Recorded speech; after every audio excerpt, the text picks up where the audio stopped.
બધાને. આજે આપણે બનાવવાના છે તે છે તે આપણે લગ્ન પ્રસંગ માટે અને તહેવારો માટે થઈને ખાસ આપણે છે ને બજાર જેવી આપણે છે ને ચોખાના લોટની આપણે મીઠાઈ બનાવવાના છે. તે કઈ રીતના બનાવી તે હું તમને બતાવવાનું છું. જેથી કરીને બ્લોગમાં કન્ટિન્યુ રહેજો અને ન હોય તો ચેનલને સબસ્ક્રાઈબ કરી લેજો, લાઈક કરી લેજો, શેર કરી દેજો અને કોમેન્ટમાં બતાવજો તમને આ રેસીપી કેવી લાગી શકે. આપણે છે તે ચોખાના લોટમાંથી આપણે રેસીપી બનાવવાના છે. તે કઈ રીતના બનાવી તે હું તમને બતાવવાનું છું. તેના માટે થઈ અહીં આપણે છે તે અડધા કપ જેટલો આપણે ચોખાનો લોટ લઈ લીધો છે. અહીં આપણે છે તો અડધા કપ છે તો આપણે ચોખાના લોટની સાથે આપણે 1 કપ જેટલું આપણે દૂધ એડ કરી દેવાનું અને 1 અથવા છે તમે 1.5 કપ પણ તમે દૂધ નાખી શકો છો. તો ગેસને આપણે ચાલુ કરી દઈશું. હવે તેને આપણે ઉકળવા દઈએ પહેલાં તો સારી રીતે. અહીં તમે જોઈ શકો છો કે આપણું દૂધ છે તે ઉકળી ગયું છે. તો તેની અંદર અહીં આપણે છે તે ઘી નાખી દઈશું. તો અહીં આપણે છે તેની અંદર આપણે 1 ચમચી જેટલું આપણે ઘી નાખી દઈએ આ રીતે. અને હવે છે તેને આપણે સારી રીતના મિક્સ થવા દઈએ, પાકવા દઈએ આ રીતના દૂધને થોડી વાર માટે ઉકળવા દેશું. જેથી કે ઘીની સ્મેલ આવી જાય એટલા માટે થઈને. હવે તેની અંદર તમે જો કાજુ બદામ નાખવા હોય તો તે નાખી શકો છો અને જે ટોપરું આવે છે તેને પણ તમે નાખી શકો છો. પરંતુ આપણે એ કાંઈ વસ્તુ નાખવાની જરૂર નથી. પરંતુ હવે છે તેની અંદર આપણે છે જે નાખવાનું છે તે થોડીક એવી આપણે મલાઈ નાખશું 1 ચમચી જેટલી. અને તમે જોઈ શકો છો કે આપણે 1 ચમચી જેટલી આપણે છે તે મલાઈ લીધી છે તે નાખી દીધી છે. હવે તેને પણ આપણે ઓગળવા દેશું. હવે તમે જોઈ શકો છો કે આપણી મલાઈ છે તે પણ સારી રીતના ઓગળી ગઈ છે.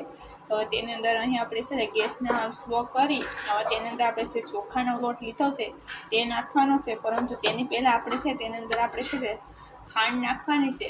અહીં ખાંડ આપણે છે તે આપણે જેટલો આપણે લોટ લીધો હોય છે તેટલી જ ખાંડ નાખવાની આ રીતના.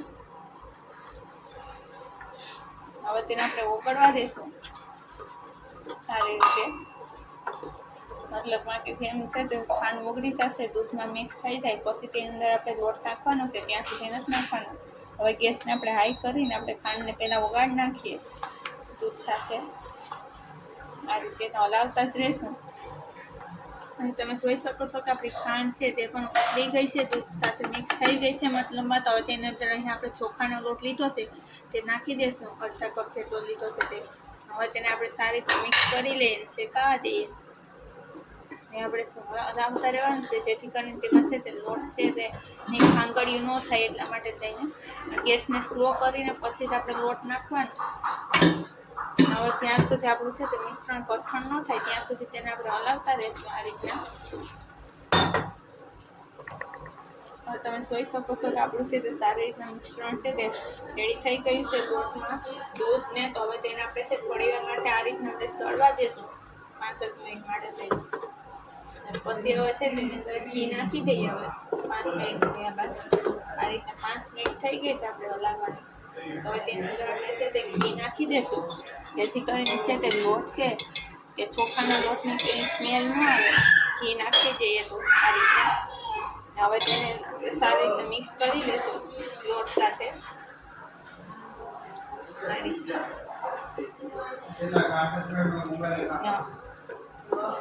હવે છે તેને આપણે છે તેને આપણે હવે ગેસને આપણે ઓફ કરી દઈશું.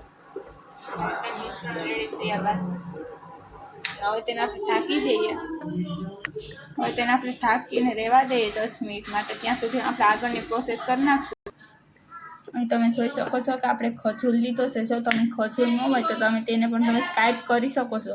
તો અહીં આપણે છે તે ખજૂર લીધો છે તેને અહીં પહેલાં તો આપણે મિક્સરમાં પીસી નાખશું. તો આપણે તેને નાખી દઈએ આ રીતના.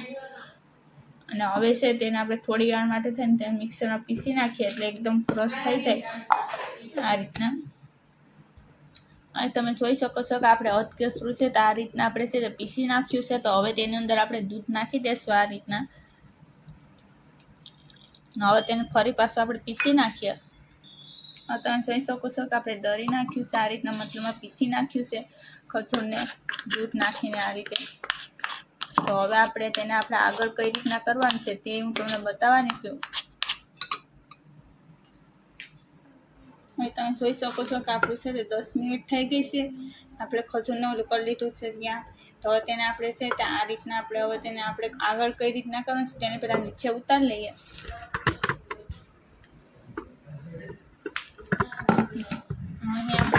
એક આપણે લીધી છે, આપણે પાટલો લીધો છે, મતલબમાં કે જે રોટલી વણવાનો હોય છે તે લીધો છે, કેમ કે એકદમ સપોર્ટ હોય છે તે જ વસ્તુની અંદર છે તે આપણે કરીએ તો છે તે સરખું થઈ જાય. તો તેની અંદર પહેલાં તો આપણે આ રીતના 2 ટીપા આપણે ઘીના નાખવાના છે અને તેને સારી રીતના આ રીતના લગાવી દઈશું. હવે તેની અંદર આપણે છે તો આપણે અડધો છે તો આપણે આ રીતના કરેલો છે તેમાંથી અડધો લોટ નાખવાનો છે, તે શેકીને રાખ્યો છે તે દૂધને નાખીને આ રીતે. હવે તેને આપણે સારી રીતના સેટ કરી દઈએ આ રીતના. એ જે ઠંડુ થઈ ગયું છે એટલે છે તો હાથની મદદથી પણ છે તે સેટ થઈ જાય. ને તમે જે થિકનેસથી કરવા માગતા હોય છે તે કરી શકો છો. પતલી જે સાઈઝ રાખવા માંગો છો તે રીતના આ રીતે. હવે છે તો ફરી પાછા આને આપણે છે થોડી વાર માટે રહેવા દેશું આ રીતના કરીને. હવે ત્યાં સુધી આપણે આ જે આપણે વધારી નાખેલો છે લોટ તેની આપણે પ્રોસેસ કરી નાખીએ. અહીં તમે જોઈ શકો છો કે આપણી છે તે ખજૂરની છે તે આપણે પીસીને રાખ્યા છે તેને નાખી દઈશું આ રીતના. જે વધેલો લોટ રાખ્યો છે તેની અંદર શેકેલો. ને હવે છે તેને આપણે સારી રીતના મિક્સ કરી લઈએ આ રીતના ને ગરમ થવા દેશું આ રીતે. હવે તેની અંદર આપણે છે થોડોક કલર પણ નાખી દઈશું ગેસને સ્લો કરીને આ રીતના કરીને. હવે તેમાં કલરી નાખી દઈએ. તમે જોઈ શકો છો કે આપણે છે તેની અંદર આપણે છે અહીં આપણે ગ્રીન કલર છે તે નાખવાનો છે, તો આ રીતના નાખી દઈએ ગ્રીન કલર. હવે તેને છે તે આપણે સારી રીતના મિક્સ કરી દઈશું આ રીતના મીઠાઈની અંદર. હવે તેને આપણે થોડી વાર માટે સડવા દઈએ. હવે તમે જોઈ શકો છો કે આપણું છે તે એકદમ છે તે કઠણ એવું આપણું છે તે બની ગયું છે. તો ગેસને આપણે ઓફ કરી દઈશું. હવે તેને આપણે નીચે ઉતારી લઈએ. હવે તેને આપણે છે તે આ રીતના છે તેને લઈ લેવાનું છે, થોડું થોડું ઠંડુ થવા દેવાનું, પછી લઈ લેવાનું આ રીતના. હવે તેને આપણે છે તે આ રીતના તેની ઉપર જ આપણે નાખી દઈશું આ રીતે.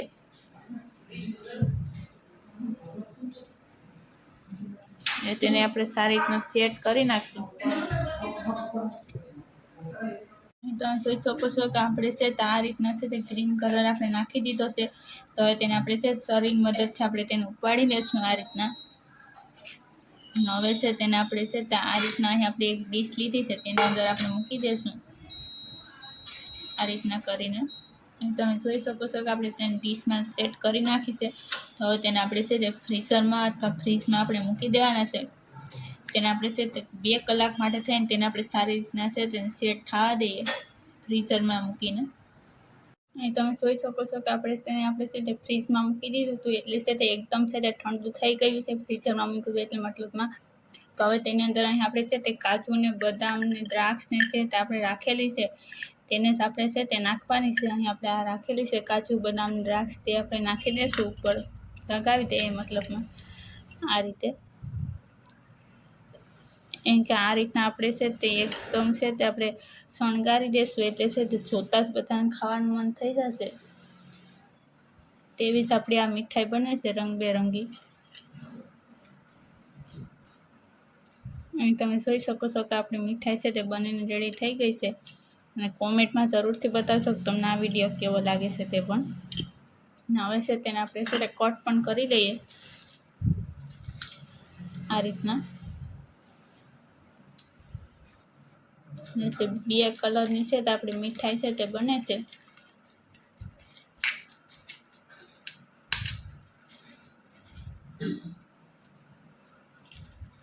તમે જે સાઇઝથી તમે તેને કટ કરવા માંગતા હોય તે સાઇઝથી કટ કરી શકો છો. અહીં તમે જોઈ શકો છો કે આપણી છે તે 2 કલરની આપણી મીઠાઈ બને છે આ રીતના. જે રીતની બજારમાં મળે છે તેવી જ આપણી મીઠાઈ બને છે. નીચે વ્હાઈટ ને ઉપર ગ્રીન કલરની. તો આ રીતના તમે પણ ચોક્કસ બનાવજો. અને નવા હોય તો ચેનલને સબસ્ક્રાઈબ પણ કરી દેજો, લાઇક કરી દેજો, શેર પણ કરી દેજો અને કોમેન્ટમાં તો જરૂરથી બતાવજો કે તમને આ વિડીયો છે તે કેવો લાગે છે તે.